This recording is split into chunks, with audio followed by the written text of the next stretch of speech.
I'm Jim Czekala, owner of Dynotech Research, an independent dyno testing and tuning facility for snowmobile, motorcycle, and ATV engines in Batavia, New York. Today I'm going to talk about fuel volatility and the importance of Reid vapor pressure and what we do to maintain the fuel's RVP by preventing the loss of critical front ends or light ends of racing fuel. Liquid race gas doesn't burn. Only race gas vapor can combine with oxygen to burn and make heat.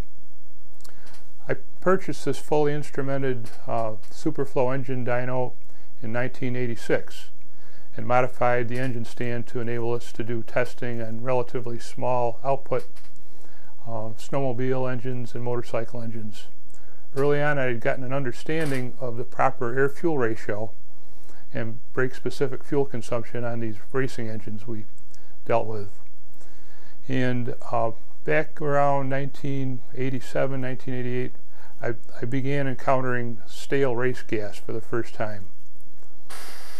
I had purchased a sealed drum of race gas, and I used it here for tuning customers' engines.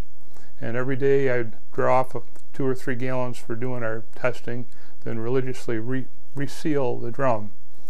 But after a few weeks of that, as the drum began to empty out, I noticed that the little whoosh of aromatic gas that would escape each time was diminished. And once that happened, our tuning changed. So suddenly I started having detonation and seizures at what used to be safe air-fuel ratio, and I discovered that the fuel was stale. So once that happens, what in the combustion chamber, even though our air-fuel ratio indicates, say, a 12-to-1, what might be happening in the combustion chamber might be 15-to-1, which is too lean, and that means that the fuel isn't vaporizing. It's just going through the motor in big lava lamp-like globs and won't vaporize until it gets out into the exhaust, where the heat will finally vaporize it and burn on the way out. But by then it's too late to help the motor. Race gas is made up of light and heavy molecules that boil at various temperatures from 50 degrees Fahrenheit to up to 400 and higher. And since seizing pistons on the dyno was unpleasant and unproductive, it was natural to begin using nitrogen pressure to prevent the loss of the light end components of the fuel and maintaining the RVP of our own stored fuel. But I still was continuing to have problems with people coming here with their own race gas. We had no way of telling whether it was going to be fresh or stale, and we always had to play it cautious and keep the motors real rich and real hot to make sure we had a safe air-fuel mixture in the combustion chambers. But I lucked out a few years ago and found a Kohler RVP test unit on eBay. Now I can test a dyno customer's race fuel before we begin the test to make sure that it's fresh the way it's supposed to. All race gas has a RVP rating, which is the pressure exerted by the front ends or light ends of the fuel at 100 degrees Fahrenheit agitated. So it's like the worst case scenario of, say, hauling a trailer down the road, a black trailer in August, shaking and creating the agitation that contributes to the loss of the front ends of the fuel. So now we're going to go out and I'll show you the dyno, the engine stand that we've got, and then we're going to do a little Reid vapor pressure testing so you can see the effect of heat and agitation on our fuel. And this is the engine stand that we built back in 1986. Well, you can see over here, this is the absorption unit that you get from Superflow. That controls the speed of the engine. That's got a computer-controlled servo valve on it that precisely allows the motor to accelerate at a predetermined RPMs per second. And normally you get like an engine stand, so there would be a car engine sitting here, and this is how we do all of our testing if we were doing a car motor. But since we were doing snowmobiles and motorcycles, as I built this before the advent of the roller dyno. So to be able to do that sort of a vehicle, I built a hydraulic lift fixture with a table to put the vehicle on and all this framework to attach it to it, and a drive shaft system to go from the absorber to the crankshaft of the motor, or in the case of a motorcycle, I've got splined adapters for output shafts of the transmission. And on this unit, there's a toothed belt reduction, as we get 10 and 11,000 RPM engines, and the absorber can't spin that fast with such low power comparatively. So the belt reduction allows the absorber to be happy even with real high RPM engines. Now the friction losses from the belt drive are determined by the dyno and precisely corrected for exponentially depending on the RPM of the engine. I've got an electric start on it. In this case, this is a Polaris race engine on a motor plate. The motor plate's mounted in rubber, and that also helps to, along with the rubber and the drive shaft, absorbs the torsional vibrations of the engine. On this unit here, we've got the air box and the superflow airflow meter on top of the box. It measures the airflow and gives us our pounds per hour of air going in the motor, and then the fuel that's delivered to the engine is precisely measured, converted to pounds per hour, and that gives us our accurate air-fuel ratio.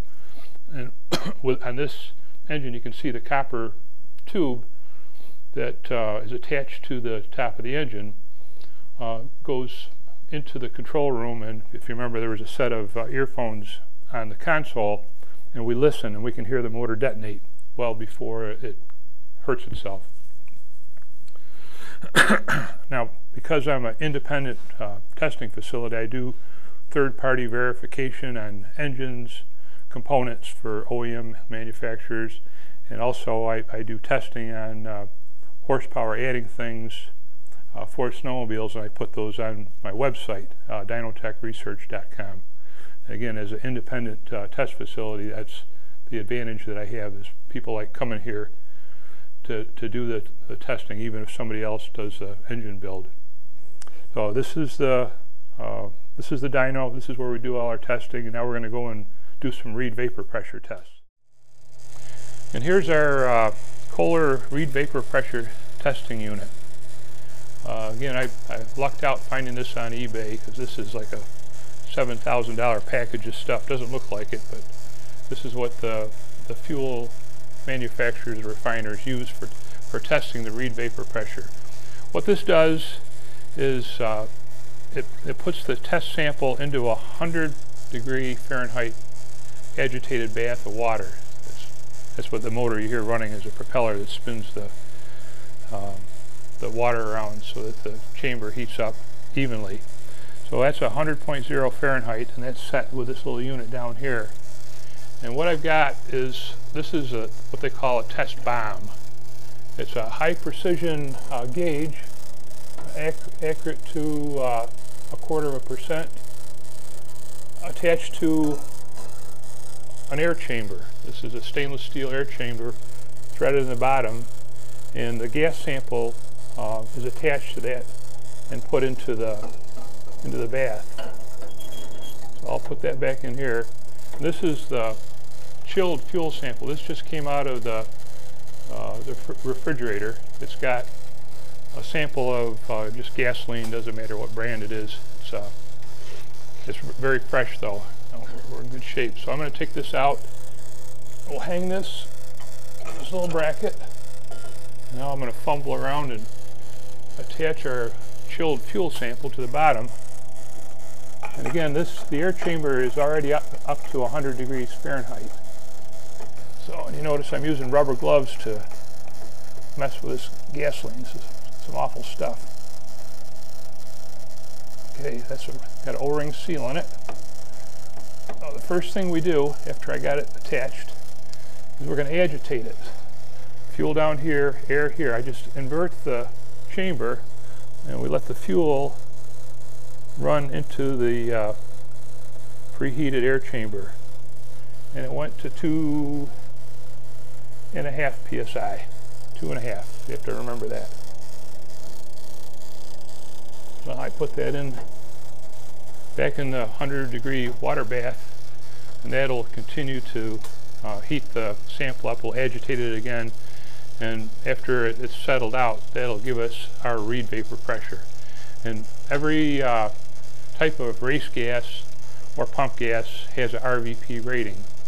And what we look for is a race gas with the highest possible RVP for winter use, because that, if the Reid vapor pressure is too low, like some fuels like VP C16 has got a, when it's brand new, it's got a 2 psi Reid vapor pressure, and it won't even start the motor in February if you take it out on the lake. So instead of VP C16, VP has just come out with a new 116 octane fuel that has a 5 or 6 psi Reid vapor pressure, and that's a good thing. So this is continuing to heat up. We're up to 4.5 psi, and while that's warming up, I want to talk about the RVP preserver units that we use now to protect and dispense our race gas. This is one of the bung units that comes with a kit. It's a billet aluminum threaded bung with a precisely tapered Viton seal here, and this goes in the top of a 30 or 55 gallon drum in place of the VG2 drum seal. What we've got is a barb fitting here. We put a hose from a nitrogen regulator, and that feeds pressure into the sealed drum, and we usually set it about half of RVP, because at typical storage temperature the pressure that we build up will be about half of what the RVP rating is if it's fresh fuel. And this has got a 10 psi pressure safety relief valve in it in case something happens to the nitrogen regulator. It's got a barb fitting on the bottom, and there's a hose that comes with a kit long enough to go to the bottom of the drum, and by using the nitrogen pressure on top of the fuel, we can dispense fuel out of the hose. Right here I've got one of the RVP preservers mounted into a 5-gallon Basco pail. It's a custom pail that comes with a VG2 drum fitting on the top. So if we were traveling in a trailer going to a snowmobile race, we might have our fuel in this, and then we can, by turning the valve, we can fill the tank on the race sled or the motorcycle or whatever, and we never lose the nitrogen pressure on the fuel, so it stays fresh indefinitely. And the RVP preserver comes with a custom special low output pressure nitrogen regulator. It's all solid brass, and it's set to deliver a maximum pressure much lower than the hydrostatic test pressure of either of these 5-gallon Basco drums or 30 or 55-gallon race gas drums. So even if somebody goofs up and cranks this all the way in, it's still well below the pressure rating of the drums. And of course, the 10 psi safety relief valve will take care of any overpressurization. So if you got 55 gallons of race gas, it takes maybe $2 or $3 worth of nitrogen to protect it and dispense it from full tank to empty. So all the way to the bottom, your RVP is as good as the day that you bought the fuel. So now I'm going to take our sample out of the bath. It's up almost to 5 psi. I'm going to agitate it one more time. She's cranking good. Now she's okay. There's a guys. And again, this is the worst case scenario. Just as though you were hauling your gas down the road in a black trailer in August, shaking and agitating. This is what happens. This represents the front ends or the light ends of the gasoline that have evaporated and boiled off and are putting over 6 psi of pressure in this chamber. So what I'll do now is I'm going to release this pressure. So this is like, now we're going to open our hot drum of fuel, take some and use it for something. Just bleed the pressure off. There we go. Okay, so now we have just lost all those front ends. Now what's left in our sample chamber is about half dead, and I'll show you. We're going to agitate this again.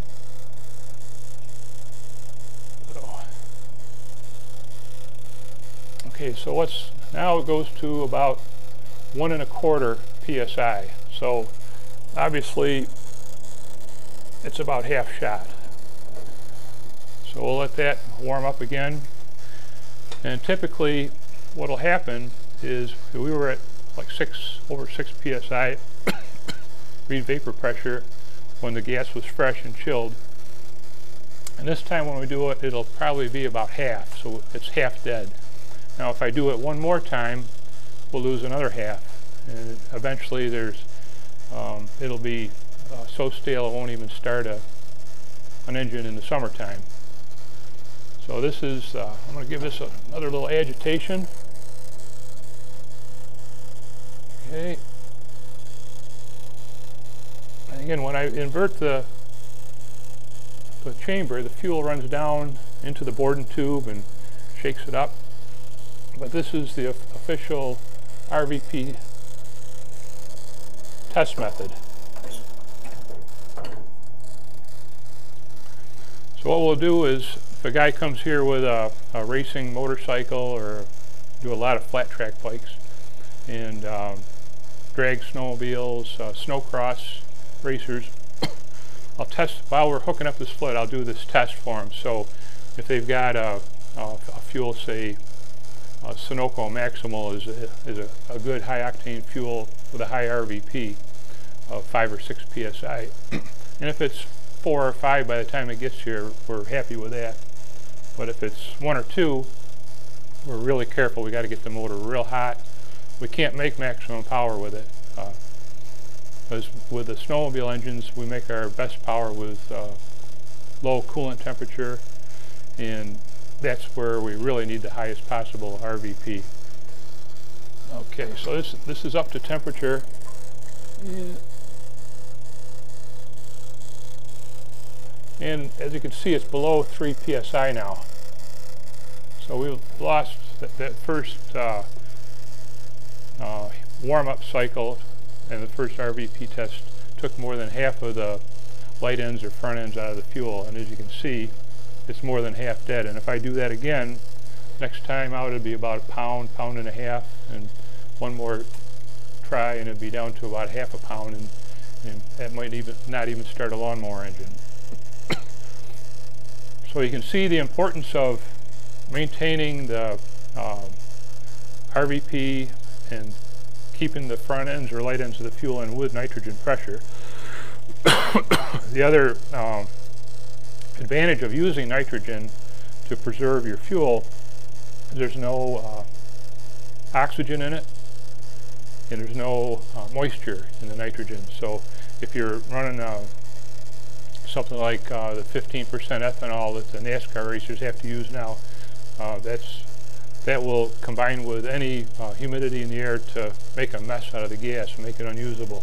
Nitrogen will preserve that and make it last for years and years without any problems. So this is a good demo of what happens to fuel when it's stored.